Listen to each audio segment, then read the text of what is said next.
sit.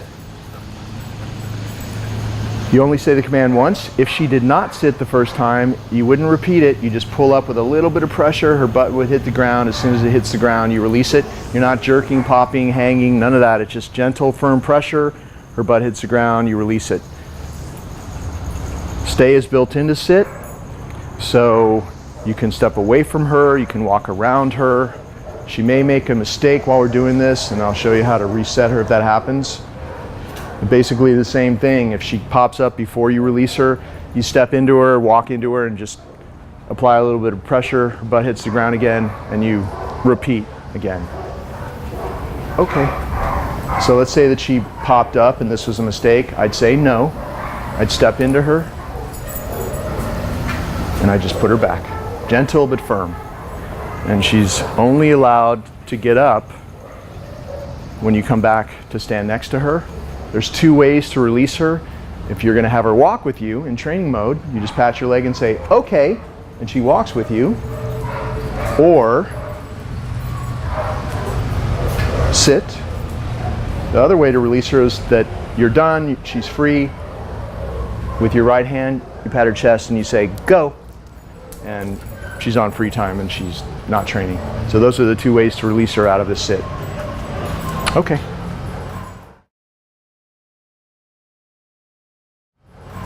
All right, so now we're going to do the down.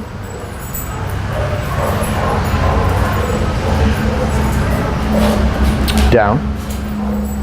Notice that I'm using my left foot a little bit, but in a few more days of practicing, you probably won't need that. We only say the command once, of course. With the down, you want to make sure that you don't say the command and then she hesitates or doesn't do it and then you force her down. You want to do it in all one motion, down, just like that, because her down isn't perfect yet. She's only been here for 10 or 12 days now, so it's almost there. Her stay is really good. So stay is built into down. Once you say down, she's going to stay there. We're in a fenced yard, so I can even drop the leash and walk a little bit farther away. And she'll stay there. She knows she's waiting to be released. The way that you release her out of a down is to pat your leg and say, okay, and then sit. And so you always release from a calm sit stay, even out of a down. And that would be patting her chest and saying, go. She's free, just like the release from the sit. The reason that we release from a calm sit stay out of a down is because if you release her just right out of a down, you see this with a lot of dogs, they're very anticipatory of being released out of a down, and they're just like on springs, and you release them out of a down, they jump up and they run around, and it destroys any of that calmness that you're trying to develop in her with the stays. So you always want to make sure that you release her in a way that's super calm.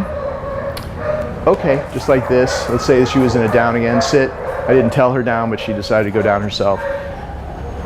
And then go out of a down. And you just have a much calmer dog over time if you practice your calm down stays and also sit stays, but out of that down, it's okay, sit, and then go from a sit stay. It's a much better way to release her. Okay.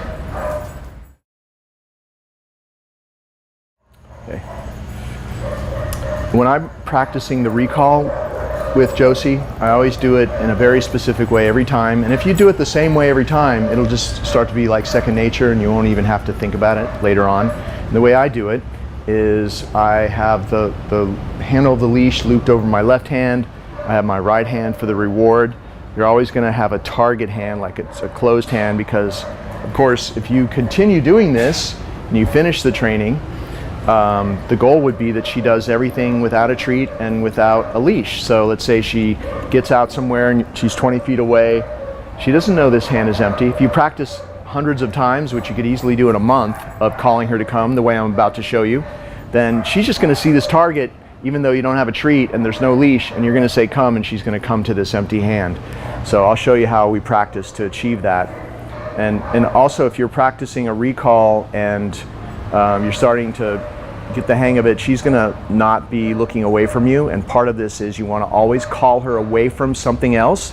You never call her to you when she's looking at you or staring lovingly up at you, because that's not a real life situation. A real life situation is she's distracted by something, she's moving away towards something, she wants to sniff something gross on the street, whatever it is, you're going to be calling her away from something.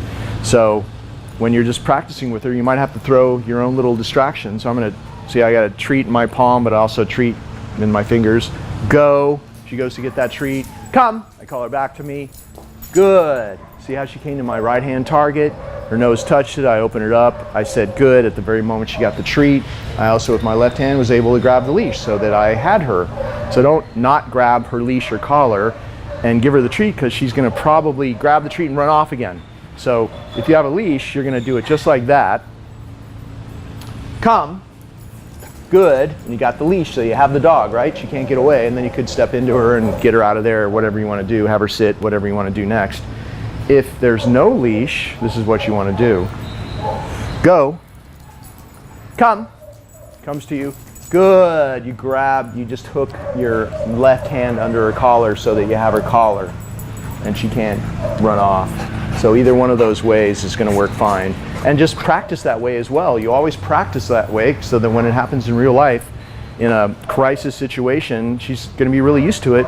She'll actually associate that treat with that collar grab with something really great. So that's why the timing is everything. See, already now, see, empty hand, come. She doesn't know it's empty.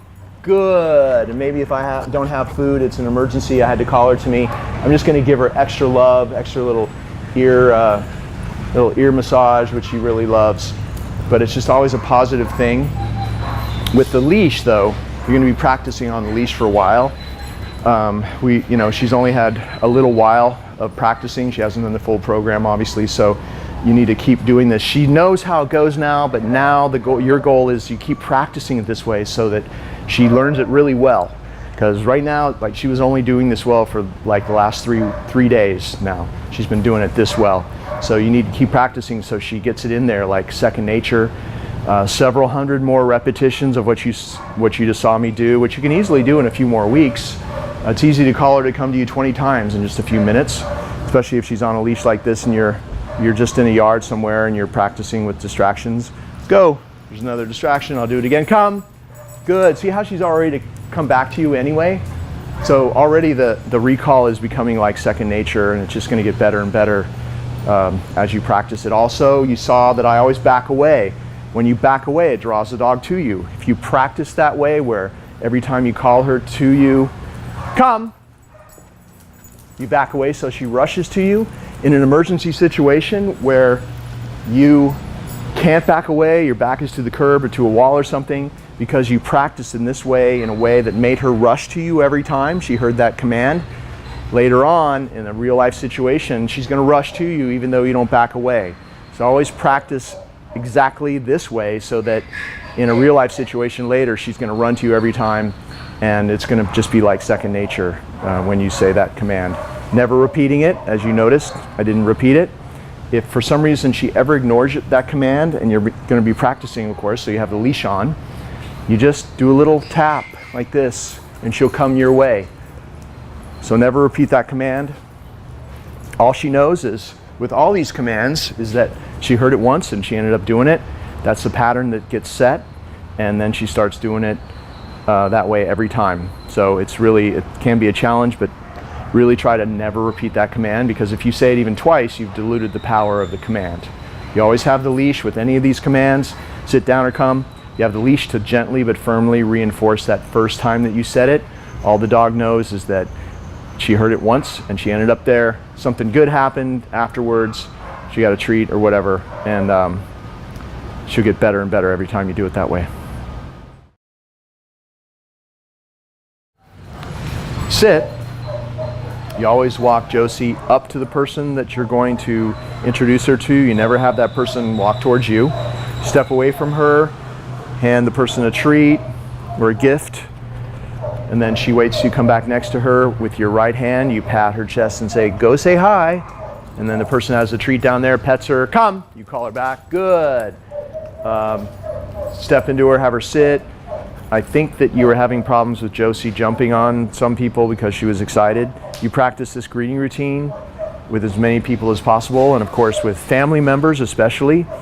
And family members are easier to practice with at first anyway, just to get the moves down for you, to get the moves down. Nope. She collapses into a down. That's not right, because you didn't tell her that. You told her SIT. So see how I reset her like that? I stepped into her, did a little do-over circle, and I just gently but firmly put her back. That's what you're going to do if that ever happens. So we handed the treat again, go back over to her, go say hi. There's no reason for Josie to jump in this greeting routine because the treat's on her level, on ground level, the petting's there, all of that's there. And also, if she even seems like she's going to be inappropriate with the person, whether it's jumping or play biting or whatever, come, you have come. Good, you call her back to you. Her recall is already getting to be really good already. Sit. So next time, hold her there so I can practice calling her to come. One last time, go say hi. Come. Good. See, the pattern's already set because we've been doing these greeting routines so much in the last 10 days. Sit. That she knows she's going to come running back to me, but if she's doing that with you, that means if you do this, practice this little game with family members or anybody that will practice with you, there's no jumping at all anymore because she knows she goes to say hi, no, and she comes running right back to you. That also keeps her from jumping on people as well. And also you get to practice your sit stays, your recalls. Nope, it's a very hot day today and everybody wants to lay down. So that's why I think she keeps collapsing. But you're also using your other training in the context of this greeting routine. So it's a great way to practice your sit stay, your go command, your come command, and her being calmer and appropriate when she meets people or greets people that she hasn't seen for a while.